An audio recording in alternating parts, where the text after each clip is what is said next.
Hello everyone welcome back to Telugu ఉద్యోగ సందేశాలు YouTube channel. ఈ వీడియోలో మీ ముందుకు వండర్ఫుల్ సెంట్రల్ గవర్నమెంట్ జాబ్ ఆపర్చునిటీతో రావడం జరిగింది. ఎటువంటి ఎక్స్పీరియన్స్ లేకుండా ఆంధ్రప్రదేశ్ అండ్ తెలంగాణలో ఉన్న ప్రతి ఒక్క మేల్ అండ్ ఫీమేల్ అభ్యర్థులు అప్లై చేసుకునే జాబ్ నోటిఫికేషన్ ఇది. వచ్చేసి మనకు జాబ్లో జాయిన్ అవ్వగానే 25,000 వరకే శాలరీ వస్తుంది. మనకు ఈ జాబ్కి నోటిఫికేషన్ సంబంధించి ఇంటర్మీడియట్ అలాగే ఐటీఐ పూర్తి చేసుకున్న వారందరికీ జాబ్స్ అయితే ఉన్నాయి. టోటల్ వేకెన్సీస్ 197 వేకెన్సీస్ ఉన్నాయి. అందులో ఇంటర్మీడియేట్ అండ్ ఐటీఐ పూర్తి చేసుకున్న వాళ్ళకైతే 160+ వేకెన్సీస్ అయితే ఉన్నాయి. మిగతా డిగ్రీ పూర్తి చేసుకున్న వాళ్ళకు మిగతా వేకెన్సీస్ అన్నమాట. సో వీడియోలో clear cut complete information, eligibility criteria, examination pattern, మనకు సాలరీ స్ట్రక్చర్ అన్నీ ఎక్స్‌ప్లెయిన్ చేయబోతున్నాను. సో వీడియోని స్కిప్ చేయకుండా ఎండ్ వరకు చూడడానికి ట్రై చేయండి. అలాగే మన ఛానల్ ఫస్ట్ టైమ్ వచ్చిన యూజర్ ఉంటే గనుక వెంటనే ఛానల్ సబ్స్క్రైబ్ చేసుకొని పక్కనున్న బెల్ ఐకాన్ ఆల్ అని యాక్టివేట్ చేసుకొని నెక్స్ట్ టైమ్ మనం ఏ వీడియోస్ చేసినా మీకు అప్డేట్స్ కూడా రావడం జరుగుతుంది. ఇంకా మన ఛానల్‌ని ఇంకా ఈ వీడియోని లైక్ చేయని వాళ్ళుంటే వెంటనే లైక్ చేసి వీలైనంత వరకు ప్రతి ఒక్క అభ్యర్థికి వాట్సాప్ అలాగే టెలిగ్రామ్ గ్రూప్‌లో షేర్ చేయండి. మన ఛానల్‌కి సంబంధించిన టెలిగ్రామ్ లింక్ అలాగే ఇన్‌స్టాగ్రామ్ పేజ్ సంబంధించిన లింక్ వచ్చేసి నేను వీడియో డిస్క్రిప్షన్‌లో పేస్ట్ చేశాను. సో టెలిగ్రామ్ గ్రూప్‌లో జాయిన్ అవ్వండి రియల్ టైమ్ అప్డేట్స్ కోసం. అలాగే ఇన్‌స్టాగ్రామ్ పేజ్‌ని ఫాలో అవ్వండి. సో అదే అండి. సో నా చిన్న రిక్వెస్ట్ ఇది. మీరు గనక లైక్ చేసి, షేర్ చేసి నాకు చాలా ఎంకరేజ్‌మెంట్‌గా ఉంటుంది. సో దట్ ఇంకా మంచి మంచి వీడియోస్ మీ ముందుకు రావడానికి ట్రై చేస్తా. ఎందుకంటే నేను చాలా రీసెర్చ్ చేసి వీడియోస్ అయితే చేయడం జరుగుతుంది. టైం చాలా ఎఫర్ట్ పెట్టి మీకోసం చేస్తున్నాను. సో మీరందరిట్లో ఎవరైనా ఒకరు జాబ్ సాధిస్తే నేను చాలా హ్యాపీగా ఫీల్ అవుతాను. So let us get into the official notification. Stay tuned students. So చూసుకున్నట్టయితే మనకు nuclear power corporation of India limited నుంచి అయితే ఈ నోటిఫికేషన్ అఫీషియల్‌గా రిలీజ్ అయింది. ఇదొచ్చేసి గవర్నమెంట్ ఆఫ్ ఇండియాకి సంబంధించిన సంస్థ. దీనికి సంబంధించిన వెబ్‌సైట్ లింక్ వచ్చేసి నేను మన వీడియో డిస్క్రిప్షన్‌లో పేస్ట్ చేశాను. అక్కడ క్లిక్ చేస్తే ఇలా పేజ్ అనేది ఓపెన్ అవుతుంది. మీరొచ్చేసి కరెంట్ రిక్రూట్‌మెంట్ అడ్వర్టైజ్‌మెంట్ గనుక ఓపెన్ చేస్తే ఇక్కడ రెడ్ కలర్ ఉంది, ఆరెంజ్ కలర్ ఉంది కదా! సో దానికి సంబంధించిన అడ్వర్టైజ్‌మెంట్ ఇది. ఇదొచ్చేసి మనకు 28 ఈ రోజే అయితే రిలీజ్ అవ్వడం జరిగింది. వచ్చేసి దీనికి సంబంధించిన stipendiary trainee and non technical post అని క్లియర్‌గా మెన్షన్ చేశారు కదా! ఇప్పుడైతే దీనిపైన క్లిక్ చేసి దీన్ని డౌన్‌లోడ్ చేసుకుందాం. సో ఇది అడ్వర్టైజ్‌మెంట్ డౌన్‌లోడ్ అయ్యాక దాని గురించి డిస్కస్ అయితే చేసుకుందాం. సో అడ్వర్టైజ్‌మెంట్ డౌన్‌లోడ్ అయింది. సో ఈ అడ్వర్టైజ్‌మెంట్ వచ్చేసి టోటల్‌గా మనకు హిందీ అలాగే ఇంగ్లీష్‌లో అయితే ఇవ్వడం జరిగింది. సో ఇంగ్లీష్‌కి సంబంధించి 19థ్ పేజ్ నుంచి అయితే స్టార్ట్ అవ్వడం జరుగుతుంది. మనకు ఇంగ్లీష్‌లో ఉన్న అడ్వర్టైజ్‌మెంట్. మిగతా ఫస్ట్ 18 పేజ్ వచ్చేసి హిందీకి సంబంధించిన అడ్వర్టైజ్‌మెంట్. సో మనకు చూసుకున్నట్టయితే హ్యూమన్ రిసోర్స్ డిపార్ట్‌మెంట్ మేనేజ్మెంట్ నుంచి మనకు advertisement number NPCL Kakrapar Gujarat site అని క్లియర్‌గా మెన్షన్ చేయడం జరిగింది. అప్లికేషన్ ఫార్మ్ వచ్చేసి మనకు 28/5/2025 మనకు ఈ రోజు నుంచి స్టార్ట్ అయితుంది. లాస్ట్ డేట్ వచ్చేసి మనకు 17థ్ జూన్ అన్నమాట క్లియర్‌గా మెన్షన్ చేయడం జరిగింది. ఈ వచ్చేసి మనకు సెంట్రల్ పబ్లిక్ సెక్టర్ ఎంటర్‌ప్రైజ్ అన్నమాట. గవర్నమెంట్ ఆఫ్ ఇండియాకి సంబంధించింది. ఇది వచ్చేసి ఎన్‌పీసీఏఎల్ అనేది. వచ్చేసి ఇప్పుడైతే atomic energy government of India కింద అయితే ఉండడం జరిగింది. సో ప్రతి ఒక్క ఇండియన్ సిటిజన్ అందరూ అప్లికేషన్స్ ఆన్‌లైన్‌లో పెట్టుకోవచ్చని క్లియర్‌గా మెన్షన్ చేయడం జరిగింది. సో మనకొచ్చేసి టోటల్‌గా స్టైఫెండరీ ట్రైనీ, సైంటిఫిక్ అసిస్టెంట్ వచ్చేసి మనకు 11 వేకెన్సీస్ అయితే ఉన్నాయి. అలాగే మనకు ఇక్కడ చూసుకుంటే స్టైఫండరీ ట్రైనీ వచ్చేసి టెక్నీషియన్ సంబంధించి, అలాగే ప్లాంట్ ఆపరేటర్, స్టైఫండరీ ట్రైనీ వచ్చేసి టెక్నీషియన్ మెయింటెనర్స్‌కి వచ్చేసి 166 వేకెన్సీస్ ఉన్నాయి. సో నేను ఆల్రెడీ చెప్పడం జరిగింది కదా! ప్లాంట్ ఆపరేటర్ అలాగే మెయింటెనర్‌కి వచ్చేసి 166 వేకెన్సీస్. ఈ పర్టిక్యులర్ పొజిషన్స్‌కి నేనైతే ఎలిజిబిలిటీ క్రైటీరియా నెక్స్ట్ డిస్కస్ చేస్తాను. స్క్రోల్స్ కిందికెళ్ళిన తర్వాత. సో అసిస్టెంట్ గ్రేడ్ 1 వచ్చేసి మనకు 9 వేకెన్సీస్ ఏమో హెచ్ఆర్ డిపార్ట్మెంట్‌లో, ఎఫ్ఐఎండిఏలో 6 వేకెన్సీస్, అలాగే అసిస్టెంట్ గ్రేడ్ 1లో వచ్చేసి మనకు 5 వేకెన్సీస్ అయితే ఉండడం జరిగింది. సో నెక్స్ట్ టోటల్‌గా మనకైతే 187 వేకెన్సీస్ మనం మీకు అందరికి చెప్పినట్టు 187 వేకెన్సీస్ అయితే ఉన్నాయి. సో దాని గురించి క్లియర్‌గా డిస్కస్ చేసుకుందాం. సో వచ్చేసి మనకి ఇక్కడ చూసుకున్నట్టయితే మనకు క్లియర్ కట్‌గా వాళ్ళైతే ఇన్ఫర్మేషన్ అయితే ప్రొవైడ్ చేయడం జరిగింది. ఎసెన్షియల్ క్వాలిఫికేషన్స్ సంబంధించి, ఎక్స్‌పీరియన్స్ సంబంధించి. సో ఫస్ట్ వచ్చేసి మనం స్టైఫండ్ ట్రైనీ, సైంటిఫిక్ అసిస్టెంట్ సంబంధించి మనం ఎడ్యుకేషన్ క్వాలిఫికేషన్ రిక్వైర్మెంట్ చెక్ చేసుకుందాం. Diploma with not less than 60% marks అని క్లియర్‌గా మెన్షన్ చేశారు. వచ్చి గవర్నమెంట్ ఆఫ్ ఇండియాకి సంబంధించిన ఆర్గనైజేషన్ నుంచి మీరొచ్చేసి డిప్లొమా చేసుకోవాలని క్లియర్‌గా మెన్షన్ చేస్తూ are 2-year diploma with lateral entry or second year with HSC approved by AICTE with not less than 60% అని క్లియర్‌గా మెన్షన్ చేయడం జరిగింది. ఓకే. సో నెక్స్ట్ చూసుకుంటే మనకొచ్చేసి స్టైఫండ్ ట్రైనీ సైంటిఫిక్ అసిస్టెంట్‌కి వచ్చేసి బీఎస్సీ చేసిన ప్రతి ఒక్క అభ్యర్థి అప్లై చేసుకోవచ్చు. బట్ 60% మార్క్స్ అయితే ఉండాలా. అందులో physics as a principal and chemistry or mathematics, statistics, electrics, computer science subsidiary అని క్లియర్‌గా మెన్షన్ చేయడం జరిగింది. ఓకే. సో నెక్స్ట్ వచ్చేసి మనకు stipendiary trainee technician plant operator అనమాట. నేనైతే స్టార్టింగ్‌లో డిస్కస్ చేశాను కదా! హెచ్ఎస్‌సి 10+2 ఇంటర్మీడియేట్ ఉన్న ప్రతి ఒక్కరు అప్లై చేసుకోవచ్చు. అందుట్లో మీరొచ్చేసి ISC in science stream, physics, chemistry and mathematics subjects ఉన్నవాళ్ళు విత్ మినిమమ్ 50% అగ్రిగేట్ ఉన్నవాళ్ళు అప్లై చేసుకోవచ్చనమాట. Should have had English as one of the subject in SSC level అనమాట. సో 10థ్ క్లాస్ పాస్ అయిన ప్రతి ఒక్కరు అప్లై చేసుకోవచ్చు. ప్లస్ 10+2 అలాగే దాంతో పాటు 10థ్ క్లాస్‌లో మీకు ఇంగ్లీష్ సబ్జెక్ట్ అయితే ఒకటి ఉండాలని క్లియర్‌గా మెన్షన్ చేస్తున్నారు. సో దాంతో పాటు మనకి స్టైపెండ్ ట్రైనీ టెక్నీషియన్‌కి సంబంధించి మెయింటెనర్‌కి సంబంధించి చూసుకుంటే ఎస్ఎస్‌సి 50% మార్క్స్ ఉండాలి. అందుట్లో సైన్స్ సబ్జెక్ట్ మ్యాథమెటిక్స్ ఇండివిడ్యువల్లీ ఉండాలని చెప్తున్నారు. అండ్ 2 ఇయర్స్ ఐటీఐ సర్టిఫికేట్ కూడా ఉండాలి. అది కూడా ట్రేడ్స్ మెన్షన్ చేయడం జరిగింది. టేబుల్ ఈలో దాని 1 ఈలో దానికి సంబంధించి సో ప్రతి ఒక్కరు ఒకసారి టేబుల్ ఈకెళ్ళిపోదాం. టేబుల్ ఈ అండ్ డి అనేది ఉంది. సో టేబుల్ ఈ గనుక చూసుకుంటే సో దానికి సంబంధించి ఐటీఐ సర్టిఫికేట్ ఏ కోర్స్‌లో చేశారా అని చేయాలి అనేది ఇక్కడ క్లియర్‌గా మెన్షన్ చేశారు. So okay. సో టేబుల్ ఈకి సంబంధించి ఫిట్టర్, అలాగే electrician, electronics, instrumentation, welder, machinist, AC mechanic, diesel mechanic వచ్చేసి ఈ ట్రేడ్స్ అన్నీ యాక్సెప్టబుల్ అనమాట. ఐటీఐ సర్టిఫికేట్ యాక్సెప్టబుల్ అని క్లియర్‌గా మెన్షన్ చేయడం జరిగింది. ఓకే. సో ఐటీఐకి సంబంధించిన సర్టిఫికేట్ ఈ పర్టిక్యులర్ ఏఐసీటీ నుంచి ఉంటే తీసుకుంటామని కూడా క్లియర్‌గా మెన్షన్ చేయడం జరిగింది. ఓకే. సో నెక్స్ట్ వచ్చేసి అసిస్టెంట్ గ్రేడ్ హెచ్ఆర్, అలాగే ఎఫ్&ఏ అండ్ సీఎన్ఎంఎంకి సంబంధించి బ్యాచిలర్స్ డిగ్రీ ఉన్న ప్రతి ఒక్కరు అప్లై చేసుకోవచ్చు. 50% మార్క్స్ అయితే ఉండాలన్నమాట. ఓకే. సో నెక్స్ట్ చూసుకుందాం మనం వచ్చేసి స్టైఫండ్ చూసుకుంటే మనకొచ్చేసి ఇదొచ్చేసి ప్రాజెక్ట్ అఫెక్టెడ్ పర్సన్స్‌కి అయితే స్టైఫండ్ ట్రైనీ టెక్నీషియన్, అలాగే స్టైఫండ్ ట్రైనీ మెయింటైనర్‌కొచ్చేసి చూసుకుంటే ఇక్కడ వాళ్ళకి కొంచెం లివరేజ్ ఇవ్వడం జరిగింది. 10థ్ క్లాస్ 12థ్ స్టాండర్డ్‌తో పాటు వాళ్ళకి 40% మార్క్సే ఉండాలని క్లియర్‌గా మెన్షన్ చేయడం జరిగింది. ఓకే. సో స్టైఫండ్స్ అండ్ మెయింటైనర్‌కి కూడా pass in SSC with science and mathematics, అలాగే విత్ 2 ఇయర్స్ ఐటీఐ సర్టిఫికేట్ మీకు సరిపోతుందని క్లియర్‌గా మెన్షన్ చేయడం జరిగింది. సో అసిస్టెంట్ గ్రేడ్ 1 కైతే గ్రాడ్యుయేషన్ అయితే పాస్ ఉండాలన్నమాట. వాళ్ళకైతే పర్సెంటేజ్ కట్ ఆఫ్ అయితే ఏం పెట్టలేదు. Okay. So project affected persons అంటే ఏంటంటే వీళ్ళేంటంటే న్యూక్లియర్ పవర్ ప్రాజెక్ట్స్ వాళ్ళు ఏం చేస్తారంటే వాళ్ళ ల్యాండ్ ఎక్వైర్ చేయడం గాను, ఏదైనా చేస్తుంటే వాళ్ళు ఎఫెక్ట్ వాళ్ళ ఫ్యామిలీ ఎవరైనా ఎఫెక్ట్ అయితే వాళ్ళకొక సర్టిఫికేట్ అనేది ప్రొవైడ్ చేయడం జరుగుతుంది. ఆ సర్టిఫికేట్ బేస్ చేసుకొని వాళ్ళకి రిలాక్సేషన్ ఉంటుంది. సో నెక్స్ట్ వచ్చేసి మనకు duration of the training and stipend ఏమి ఇస్తారో చూసుకుందాం. Stipend trainee scientific assistant ST and SC category 1 diploma holders ఇంజినీరింగ్‌కి వచ్చేసి మనకు 18 మంత్స్ ట్రైనింగ్ ఉంటుంది. అదొచ్చేసి 18 మంత్స్ ట్రైనింగ్‌లో స్టైఫండ్ వచ్చేసి ఫస్ట్ ఇయర్‌లో 24,000 అయితే పే చేయడం జరుగుతుంది. Next stipend trainee scientific assistant category 1 science గ్రాడ్యుయేట్స్‌కి 24,000 అయితే ఉంటుంది. తర్వాత 26,000 అయితే ఇవ్వడం జరుగుతుందని క్లియర్‌గా మెన్షన్ చేశారు. బుక్ అలయన్స్ వచ్చేసి 3,000 ఇస్తారు. సో నెక్స్ట్ ప్లాంట్ ఆపరేటర్‌కి సంబంధించి, మెయింటెనెన్స్‌కి సంబంధించి వచ్చేసి మనకు 2 ఇయర్స్ అయితే ట్రైనింగ్ ఉండడం జరుగుతుంది. మనకొచ్చేసి సాలరీ చూసుకుంటే ఫస్ట్ ఇయర్‌లో వచ్చేసి 20,000 ఉంటుంది. సెకండ్ ఇయర్ నుంచి 22,000 అయితే ఉంటుంది. అలాగే బుక్ అలయన్స్ ఇవ్వడం జరుగుతుంది. 3,000 రూపీస్ అయితే బుక్ అలయన్స్ ఇస్తారు. సో ఇక్కడ ఏంటి మీరు గుర్తుపెట్టుకోవాల్సిందంటే ఒక బాండ్ అయితే ఎగ్జిక్యూట్ చేయాలి.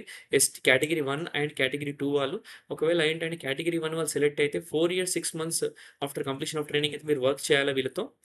ఒకవేళ గనుక మీరు బాండ్ బ్రేక్ చేస్తే 4,40,000 అయితే వీళ్ళు పే సో కేటగిరీ 2కి చూసుకున్నట్టయితే మనకు 5 ఇయర్స్ అయితే మీరు ట్రైనింగ్‌లో కంప్లీట్ చేసినాక 5 ఇయర్స్ అయితే మినిమమ్ ఉండాలని క్లియర్‌గా మెన్షన్ చేస్తారు. ఒకవేళ మీరు గనుక ముందుకెళ్ళిపోతే 5,07,000 అయితే మీరు బాండ్ అమౌంట్ అయితే కట్టాల్సి ఉంటుంది.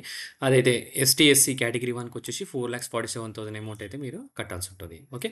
సో మీ బాండ్ అనేది బ్రీచ్ అవ్వద్దన్నమాట. సో నెక్స్ట్ వచ్చేసి చూసుకుంటే for successful completion of the training for the post ST, SCA category and ST, TN category 2కి వచ్చేసి మినిమమ్ 60% మార్క్స్ అయితే మీరు సెక్యూర్ చేసుకోవాల్సి ఉంటుంది. Failure to secure 60% mark the trainee shall not be considered for absorption into NPCL. So మీకు during the ట్రైనింగ్‌లో ఏంటంటే మీరు 60% మార్క్స్ తెచ్చుకోవాలి. మినిమమ్ 60% అది తెచ్చుకోకపోతే మిమ్మల్ని ఎన్‌పీసీఎల్ వాళ్ళైతే అబ్జర్వ్ చేసుకోవాలని క్లియర్‌గా మెన్షన్ చేస్తున్నారు. ఓకే. సో ఇక్కడ చూసుకుంటే మనకు పే మ్యాట్రిక్స్ చూసుకుంటే మనకు సైంటిఫిక్ అసిస్టెంట్‌కి పే లెవెల్ 6 ఉంటుంది. సో 35,400 అయితే మనకు పే మ్యాట్రిక్స్ అనమాట. టెక్నీషియన్‌కొచ్చేసి 3 పే మ్యాట్రిక్స్ 3 21,700 అనమాట. అసిస్టెంట్ లెవెల్ చూసుకుంటే మనకొచ్చి 4 అనమాట పే మ్యాట్రిక్స్. 25,500 అయితే బేసిక్ ఉంటుంది.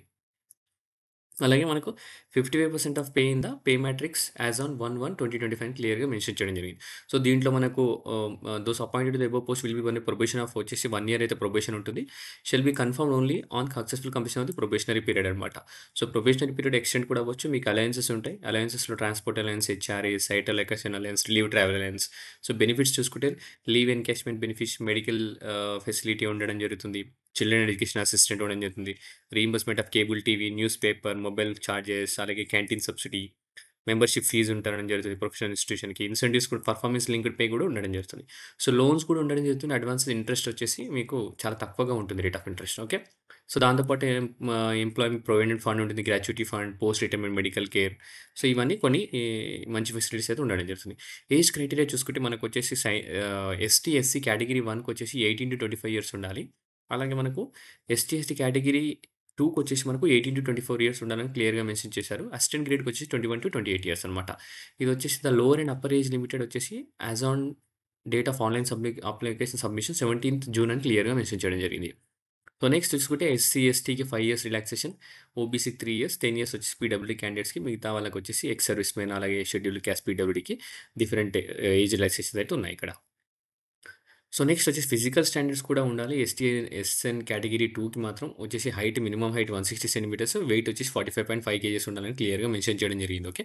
So, diploma holders in engineering పొజిషన్‌కి అలాగే సైన్స్ గ్రాడ్యుయేట్స్ కేటగరీ 1కి plant operator మెయింటైనర్‌కి 160 centimetres minimum height ఉండాలనమాట.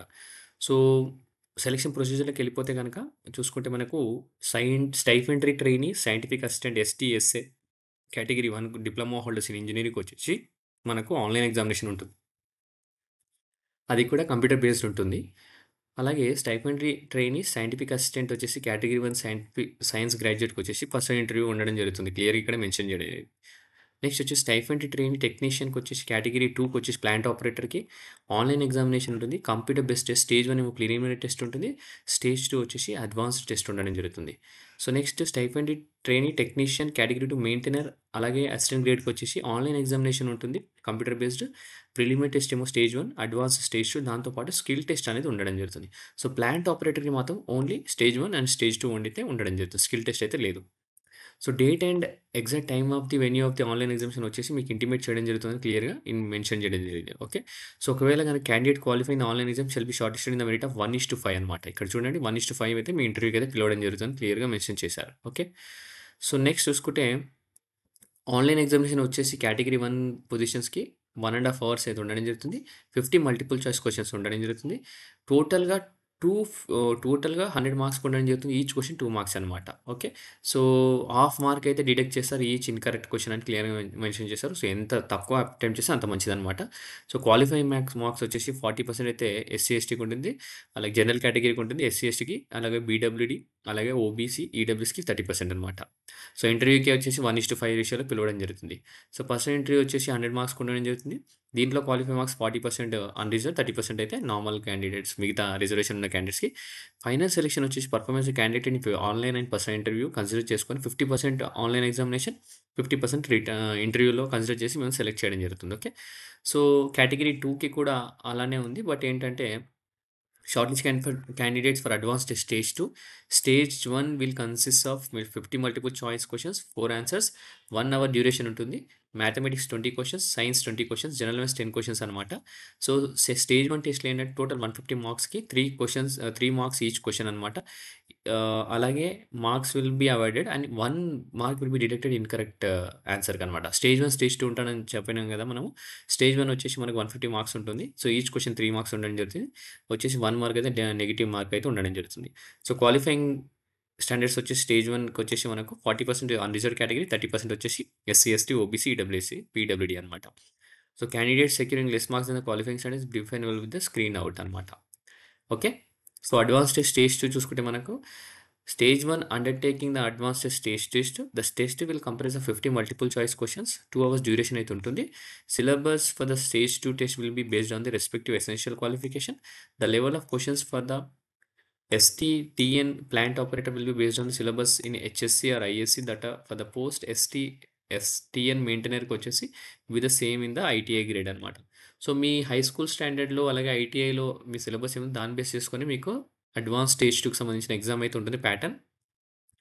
మనకొచ్చేసి 150 మార్క్స్‌కి ఉంటుంది. 3 marks will B awaited for each correct answer. 1 mark అయితే నెగెటివ్ ఉంటుందని క్లియర్‌గా మెన్షన్ చేశారు. స్టేజ్ 2లో కూడా మనకు క్వాలిఫైయింగ్‌కి సంబంధించిన మార్క్స్ ఉన్నాయి. General category 30%, SC, ST, OBC, PW 20% అనమాట. సో, ఇలా అయితే మీకు స్టేజ్ 1, స్టేజ్ 2 క్వాలిఫై అయితే గనక మీరు పర్సనల్ ఇంటర్వ్యూకి వెళ్ళాల్సి ఉంటుంది. పర్సనల్ ఇంటర్వ్యూలో 1:5 అయితే ఉండడం జరుగుతుంది. ఓకే. సో, స్టేజ్ 3 వచ్చేసి మనకు మెయింటెనెన్స్‌కి స్కిల్ టెస్ట్ అయితే ఉంది. అదొచ్చి జస్ట్ క్వాలిఫైయింగ్ ఇన్ నేచర్ అనమాట. సో, 50% జనరల్ కేటగిరీ తెచ్చుకోవాలా. మిగతా వాళ్ళు 40% తెచ్చుకోవాలని క్లియర్‌గా మెన్షన్ చేస్తున్నారు. Candidates qualifying in the stage 3 will be shortlisted and empaneled and ordered on the based on the marks in stage 2. So, stage 3 just a qualifying in nature. Stage 2 marks బాగుంటే మీకు job అనేది వచ్చేస్తుంది. Okay. So, they will not be any skill test for the post of STN plant operator. The number of candidates shortlisted for document in online exams will be 3 times of the number of vacancy of each category. Okay. So, 1:3 రేషియోలో అయితే plant ఆపరేటర్‌కి అయితే పిలవడం జరుగుతుంది. So, assistant grade 1కి వచ్చేసి మనకు stage 1 ఉంటుంది preliminary test. Stage 2 కూడా ఉండడం జరుగుతుంది. అలాగే దాంతో పాటు స్కిల్ టెస్ట్ కూడా ఉండడం జరుగుతుంది. ఓకే. సో, ప్రతి ఒక్క అభ్యర్థి అప్లై చేయండి. మనకు అప్లికేషన్ ఫీజ్ చూసుకుంటే 150 రూపీస్ అయితే నార్మల్‌గా ఉండడం జరిగింది. అలాగే మనకు 100 వచ్చేసి ఈ స్టైఫండ్, ట్రైనీ, హెచ్ఆర్ అసిస్టెంట్‌కి సంబంధించిన ఎఫ్&ఏ, సీఎంఏకి 100 రూపీస్. మిగతా వాటికి వచ్చేసి 150 రూపీస్ అనమాట. ఓకే. అలాగే ఇక్కడ చూసుకుంటే మనకొచ్చేసి ఫీమేల్ క్యాండిడేట్స్ అలాగే SC, ST category, PWD dependents అలాగే వీళ్ళందరూ వచ్చేసి ఎగ్జామ్టెడ్ అనమాట. ఓన్లీ జనరల్, ఈడబ్ల్యూఎస్, ఓబీసీ వాళ్ళైతే కట్టుకోవాలి మనకు అప్లికేషన్ ఫీజు. ఓకే. సో, ఒకవేళ ఎగ్జామినేషన్ సెంటర్ గనక డిఫరెంట్ స్టేట్‌లో పడితే మీకు ట్రావెలింగ్ అలయన్స్‌కి సంబంధించిన డబ్బులైతే ఇవ్వడం జరుగుతుంది. అదొచ్చేసి second class sleeper ordinary bus fare అయితే ఇస్తామని క్లియర్‌గా మెన్షన్ చేశారు. ఓకే. సో, డాక్యుమెంట్ వెరిఫికేషన్ అప్పుడు ఈ కింద ఉన్న డాక్యుమెంట్స్ అన్నీ తీసుకెళ్లాల్సి ఉంటుంది. ఒరిజినల్ డాక్యుమెంట్స్ ఫస్ట్ ఇంటర్వ్యూ అప్పుడు. So, date of birth certificate, 10థ్ class certificate, school leaving certificate, all mark sheets సంబంధించినయి, క్యాస్ట్ సర్టిఫికేట్ ఇవన్నీ తీసుకొని ఎళ్ళాల్సి ఉంటుంది. ఓకే. సో, వీడియోలో మాక్సిమం వరకు మీకు వీలైనంత వరకు ఇన్ఫర్మేషన్ అయితే ప్రొవైడ్ చేశాను. సో, ప్రతి ఒక్కరు అప్లై చేయండి. సో, వీడియోని మీకు వీలైనంత ప్రతి ఒక్కరు షేర్ చేయండి. వీడియో అందరికి నచ్చిందనుకుంటే నచ్చితే వీడియోని లైక్ చేసి షేర్ చేయండి. ఇదండి ఈ వీడియోలో ఇంతటితో ముగిస్తున్నాను. నెక్స్ట్ వీడియోలో ఇంకా మంచి నోటిఫికేషన్ రావడానికి ట్రై చేస్తాను. Thank you for watching the video. Have a great day.